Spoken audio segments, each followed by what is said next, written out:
Hi, this is Kendall Boyson, professional life and recovery coach, and you're listening to Encouragementology, the practice of instilling hope. Good evening and welcome to Encouragementology. Thank you so much for joining me tonight. We are talking about staying connected, reaching out and staying connected. I'm talking to you whether you're in need of reaching out or you need to be more intentional about reaching out. This show is for you. We all need each other. I would like to say now more than ever, but I'm sure every generation has said the same thing. When we clung to each other for survival, we were still probably feeling the pangs of distraction. But now, in a world where independence is encouraged and even celebrated, is the time to understand the power of connections. Showing love and empathy for another human being, being able to communicate with them and share is what makes us human. Let's not lose that, shall we? So many of us feel the needs of others, but we're fearful to reach out. We think, maybe they don't want any help. Maybe they'll think I'm butting in. Why do I think I have all the answers? Maybe I should wait until they reach out. The flip side is the person needing the help. I hate to be a bother. Maybe they'll notice that I'm down. I know they'll think I'm a loser if I ask for help or direction. Why do I always have to be so needy?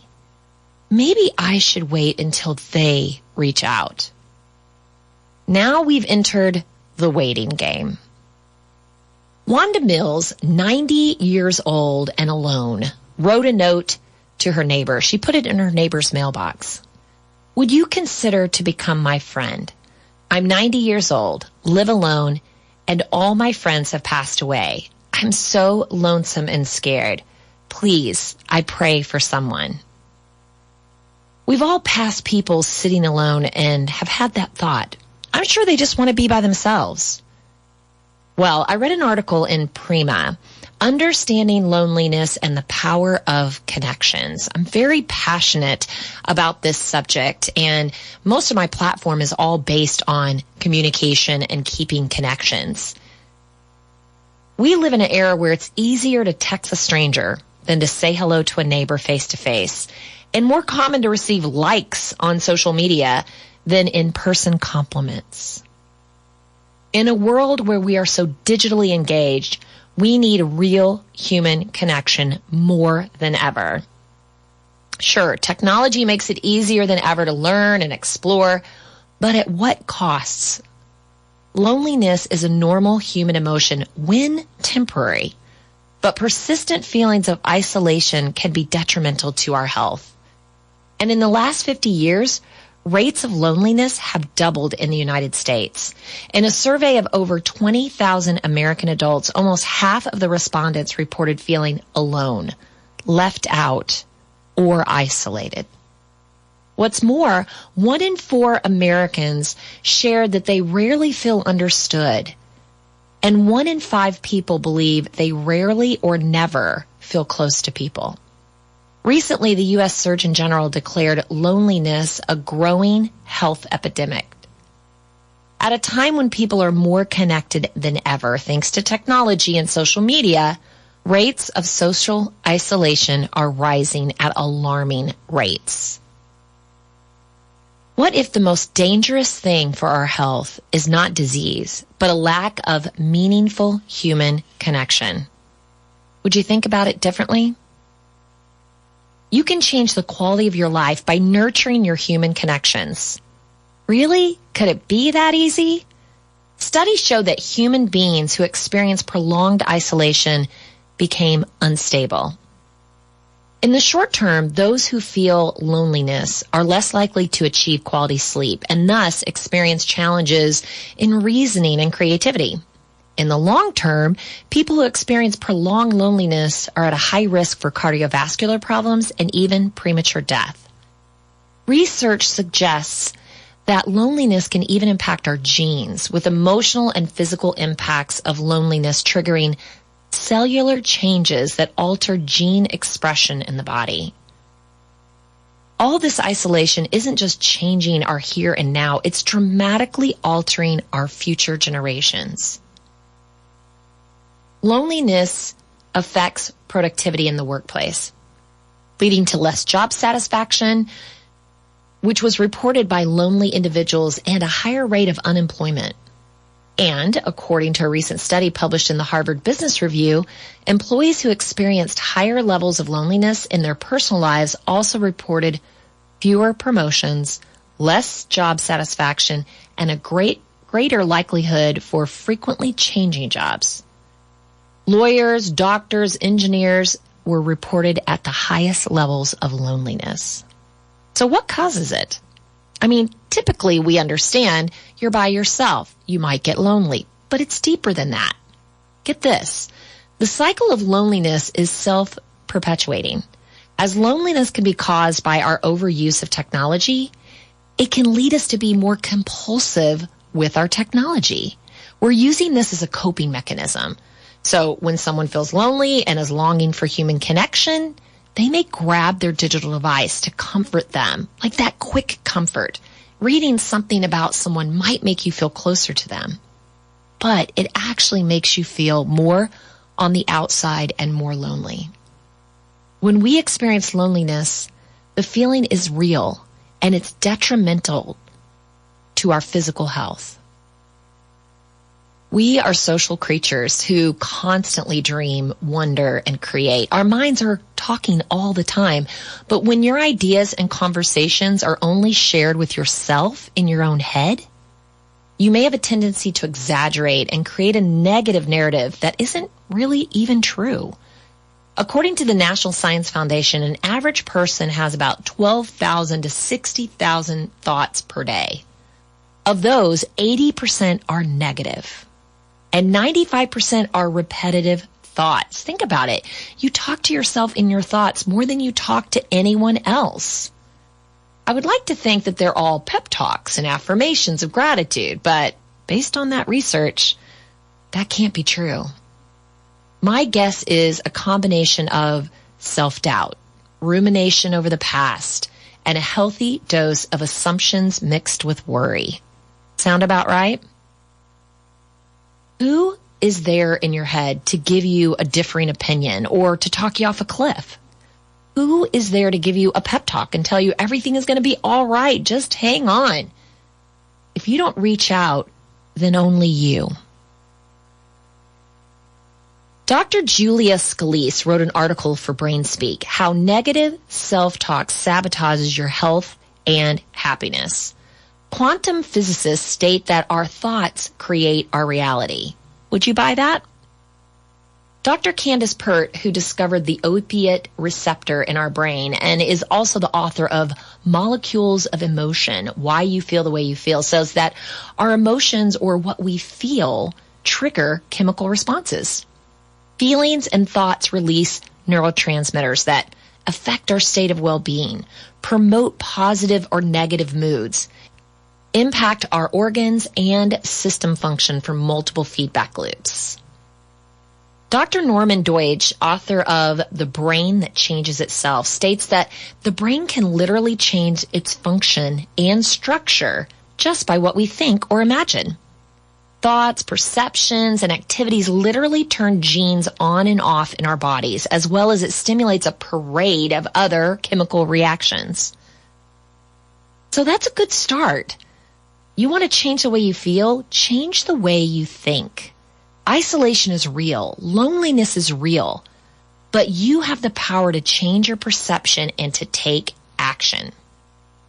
So what happens when we have these ongoing conversations with ourselves? Well, stress combined with negative self-talk increases the release of catecholamines such as dopamine, epinephrine, and norepinephrine. Catecholamines are hormones that are released by your adrenal glands. These substances act as neuromodulators in the central nervous system as hormones in the blood circulation. These will elevate when there is perceived danger or threat. So that's super important, but they're also affected by negative self-talk. Cortisol is a stress hormone. It is an elevated byproduct of stress and negative thoughts or self-speak. Elevated cortisol, especially if chronic, over and over and over, can decrease the actual volume of the left prefrontal cortex of the brain, which is the part of the brain associated with positive emotions. The more stressed out you get, the more you're suppressing this, the harder it is to feel happy.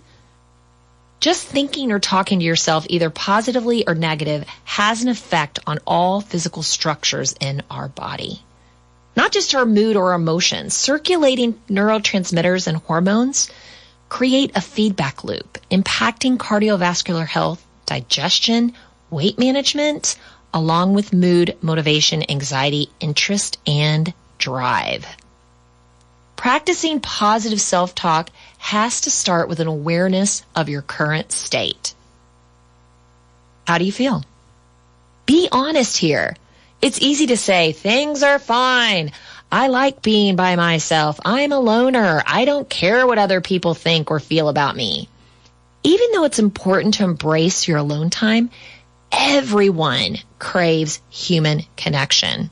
So it starts with letting go of this defensive shield and being real. How are you? Take notice of your interactions. How many do you have each week or each day? Are they meaningful or more robotic?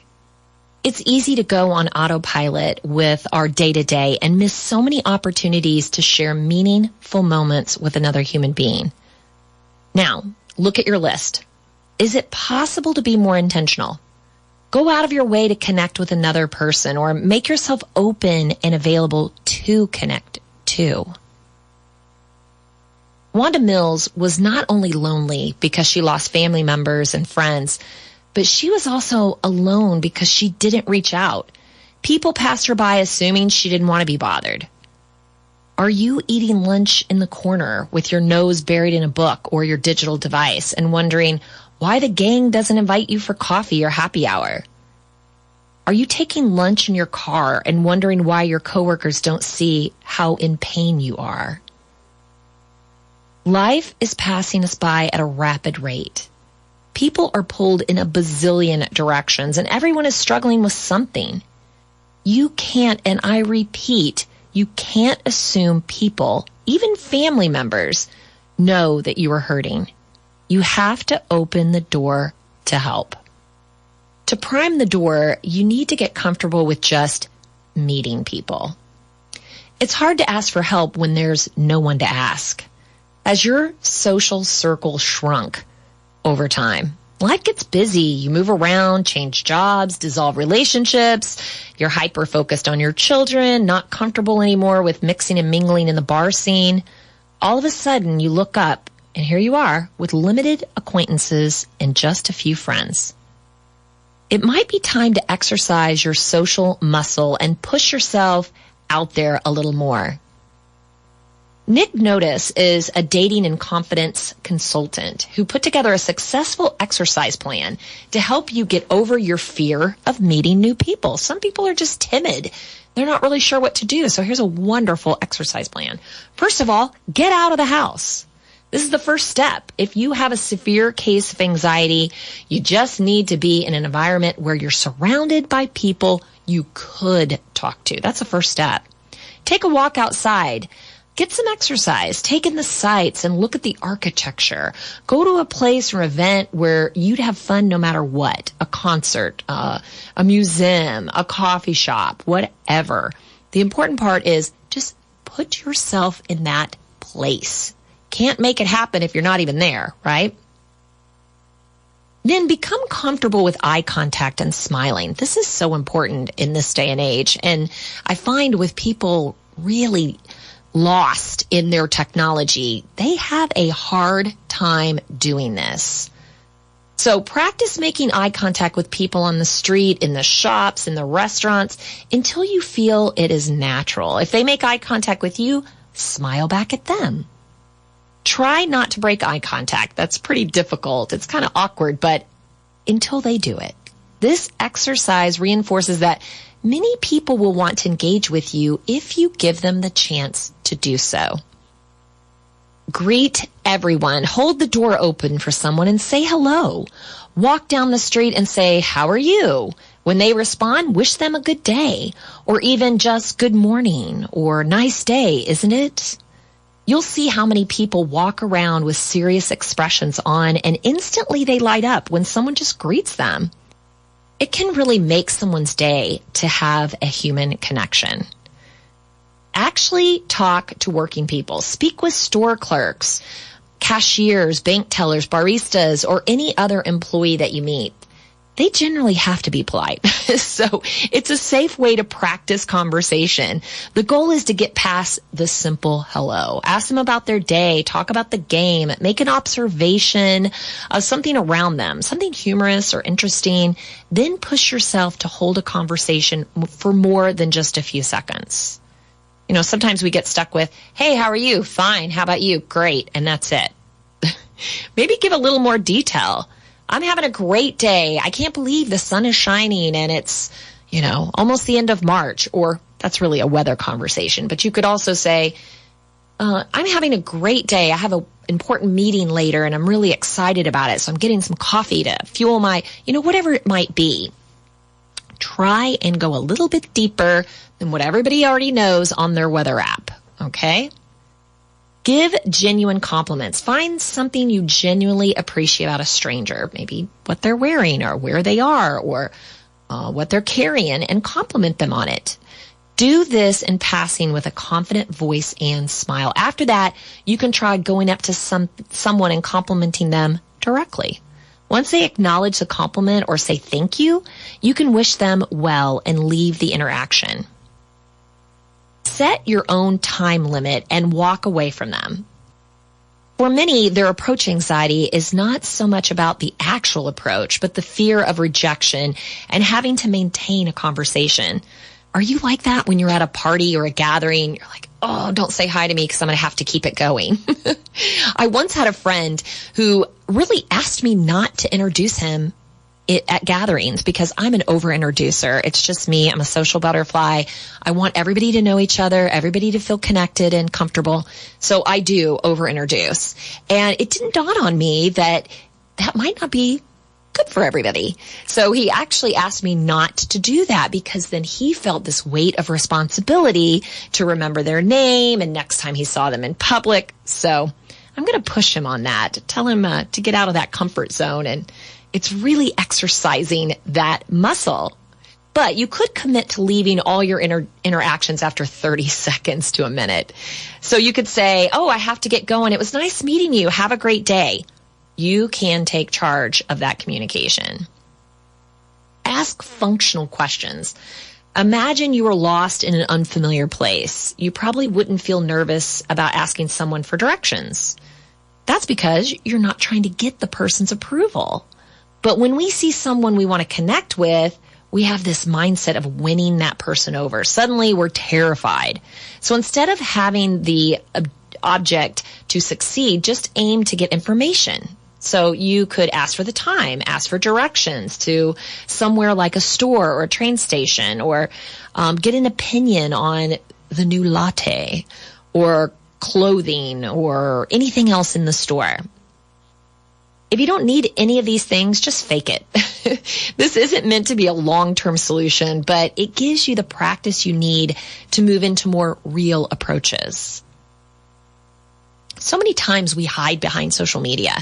We can be really sweet, put lots of love on someone's post, even offer them words of encouragement, and then we see them out in public and we turn the other way. Why do we do that? Why are we afraid of going a little bit deeper with that communication? How about while traveling, be a tourist, a non-annoying tourist. Avoid using the internet to plan your trip and force yourself to rely on the locals. Ask someone where you can get the best coffee or the best lunch. Ask them maybe some non-traditional sites that you would like to see. Ask them where the best biking or hiking trails are. Or ask what cool events are there going on during the week. Almost everyone responds warmly to this. They want to be sure that their culture is represented well and that you're enthusiastic about it. Often the conversation leads to them asking you what you're doing. And maybe this would be an opportunity to ask to join groups, maybe team up, right? You could even suggest things like, I'd love to hang out with some fun people while I'm here and experience the best this city has to offer. You'll be surprised at how many people extend an invitation. It's a great way to meet other people. Even when you're on vacation, not only meeting the locals, but meeting other tourists. Maybe ask to sit with them at dinner. Call out your excuses. Whenever you see someone and you want to talk to them, our brain starts feeding us these lies, this fear. They wouldn't want to be bothered. They're not my type. I didn't want to talk to them anyway. Challenge these thoughts in that moment. How do I know they don't want to talk to me? I don't have any clue if they're my type. I don't even know them. I do want to talk to them. Otherwise, I wouldn't be stressing over it. Deconstruct your limiting beliefs and leave no room for excuses. Admit you're scared. If you're still making excuses, accept you're just afraid. Our anxieties are often worsened when we try to avoid them and fight against them. Reinforce to yourself that it's okay to be scared. Tell yourself, I'm just nervous and that's okay. This is normal. Everyone feels this way and there's nothing wrong with that. Confidence isn't the absence of fear. It's taking action in spite of fear. Relax and deep breathe. Slow your heart rate. Get a handle on yourself. Put yourself out of the flight mode. Don't worry about going up to anyone for a few minutes. Just chill out. Take your time. When you're feeling better, you can try it again. Repeat as necessary.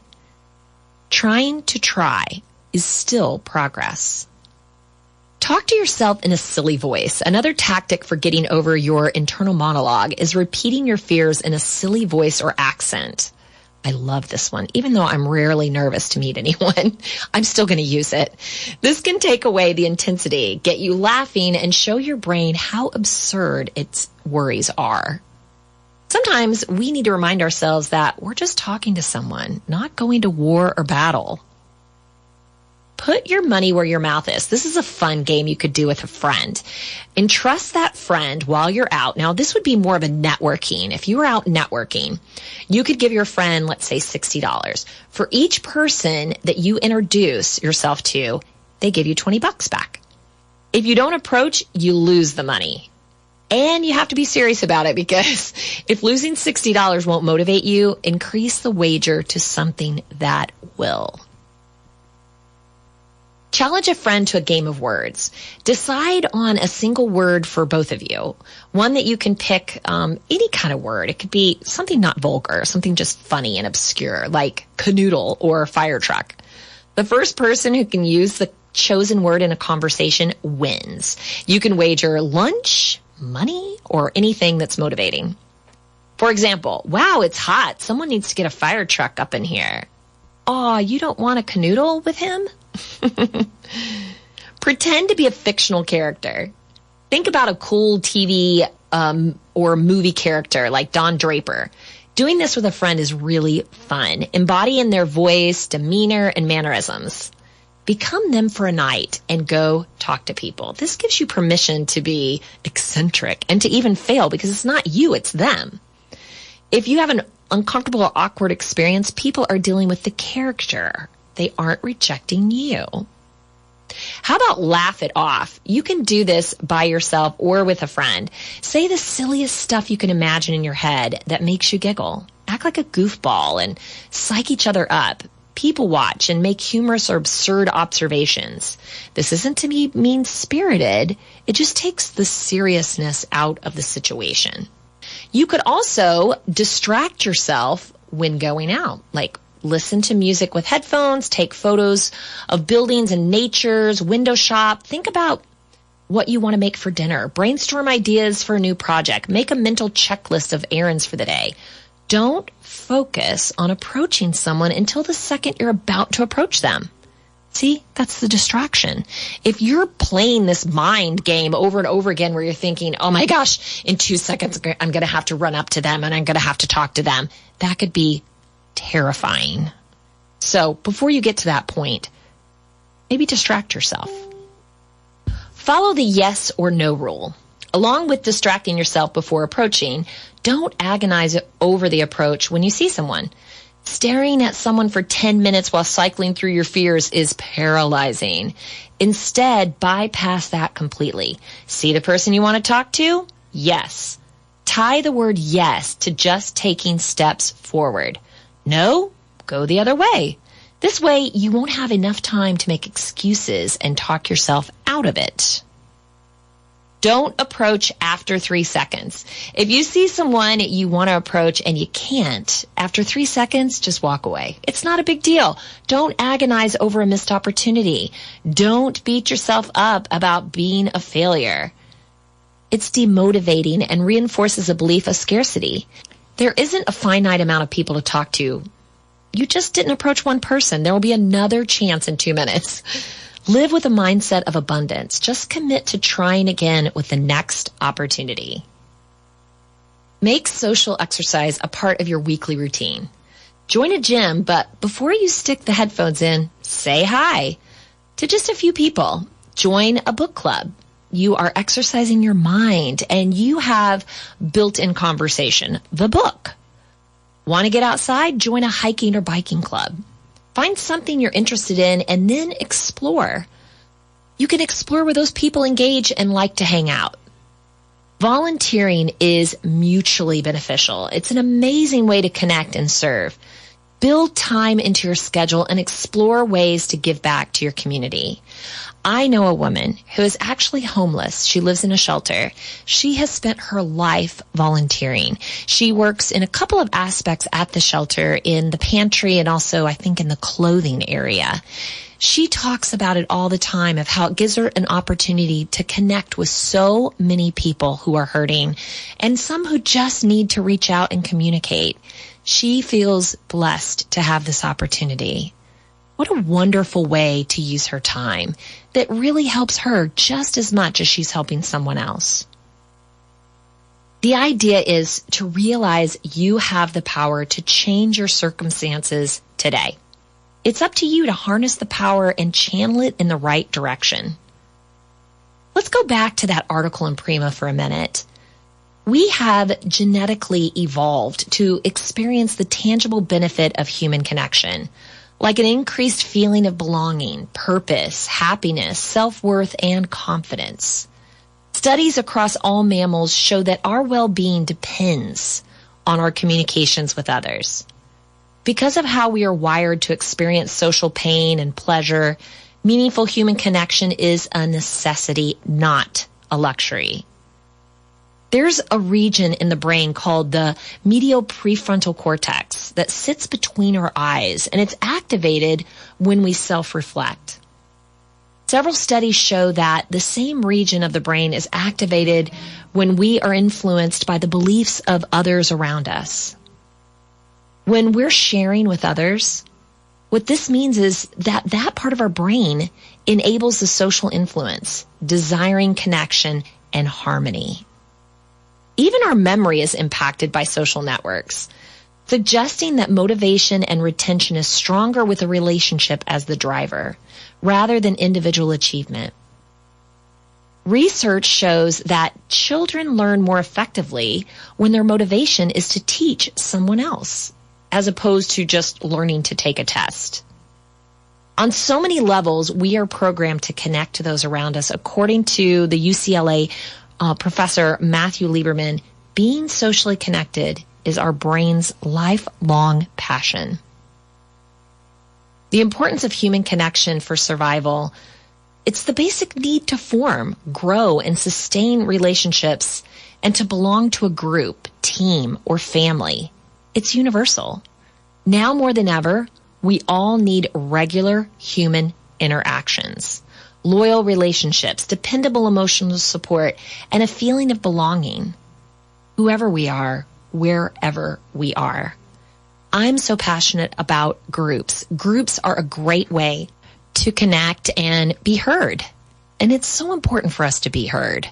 There are groups out there for everything. Like I mentioned earlier, you could join a particular group, something that has an area of focus, like a book club or a bike club or something of that nature, a workout club. a running club.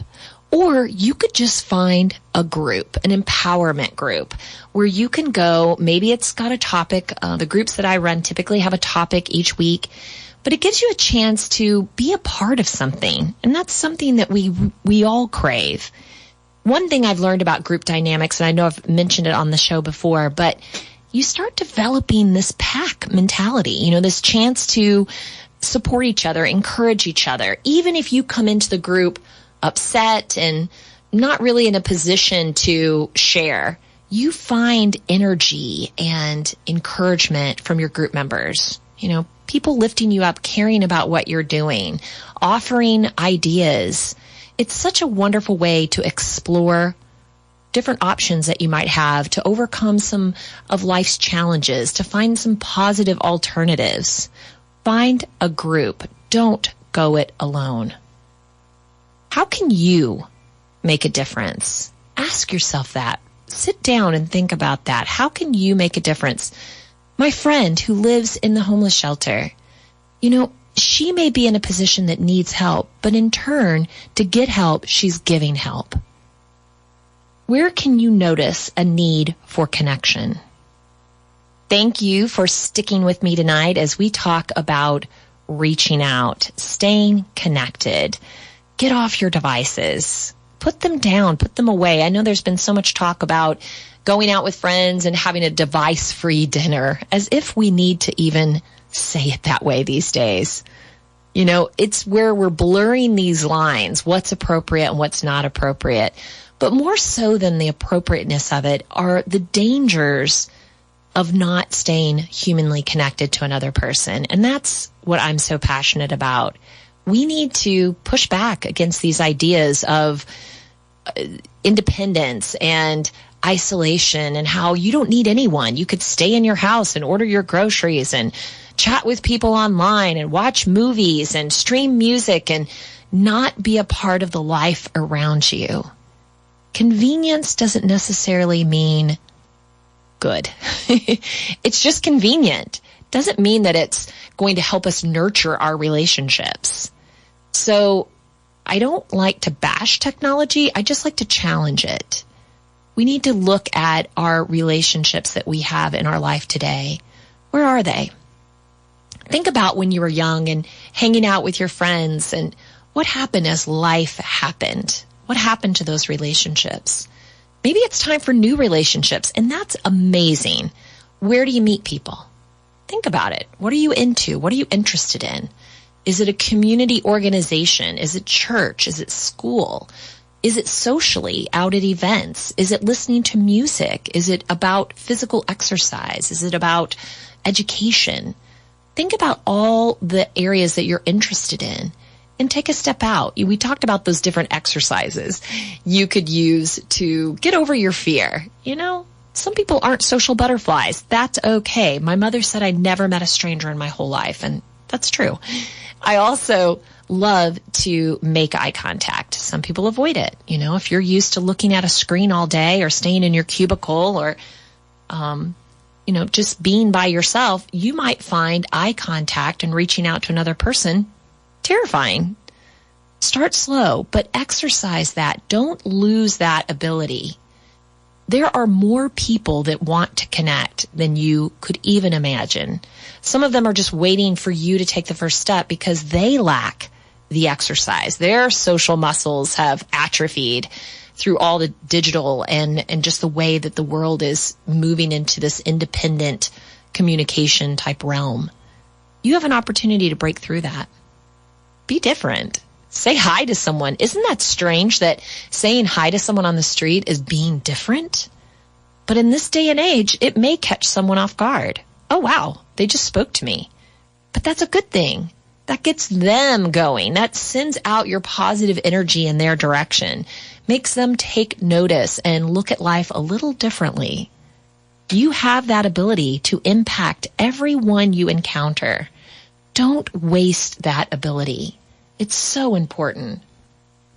Pitch in. Volunteering is a great way to connect with other people. And serving others is a way to nourish your soul. Find an area in your community that you could help out, whether it's, feeding the homeless or, helping in some community organizations, maybe being a mentor to a young person, maybe helping the elderly, maybe doing errands for the elderly or sitting with them, reading with them. Reach out, find your own Wanda Mills. Take a look in your neighborhood and see if there's someone that you might be able to reach out to and be proactive. Be intentional. Knock on their door, send them a letter, put something in their mailbox, leave some flowers on their back doorstep, bake a pie, share a book. So many different ways that we can reach out. You don't know if they're busy? Maybe stick a note on their door that said, I would love to connect. Leave a response here. You don't have to share your number right away. You could start slow, be creative, find different ways. And most importantly, just notice people. We're so busy walking with our heads buried down on a mission, on our way somewhere. We're always going somewhere. We jump in the car, we get out, we just go. And we don't take the time to notice the people around us in our community, our neighbors. Someone once said to me that garage door openers were something that prevented them from staying connected to neighbors. And at first I thought, really? I've never heard that before, but think about it. You come home, you drive in your driveway, you click your garage door opener, it goes up, you go in, it goes down, and you enter the house. Before you might pull into a carport or a regular garage, and you would get out, maybe go get your mail, pick a few weeds. Neighbors are out on their porch. You say hi. Kids are playing in the street. You say hi to them. It was more, neighborhood oriented, family oriented. Now we see other families during sporting events. And even though that's great, we're getting out of the house. We're doing something physical. But when those seasons end, so do those relationships. How can we keep that going? How can we build on that and widen our circle, our social circle, our network of friends and confidants and acquaintances? We could even build on our network of acquaintances. It's so good when you need someone to know where to turn. So I challenge you, notice the world around you and those who are suffering. Make it your mission to connect and offer encouragement, guidance, and friendship. Plug into what truly matters and share your light. I know you can do it. Thank you for listening to Encouragementology with Kendall Boyson, where we find positive ways to handle some of life's challenges. Stumble through until the path was clear.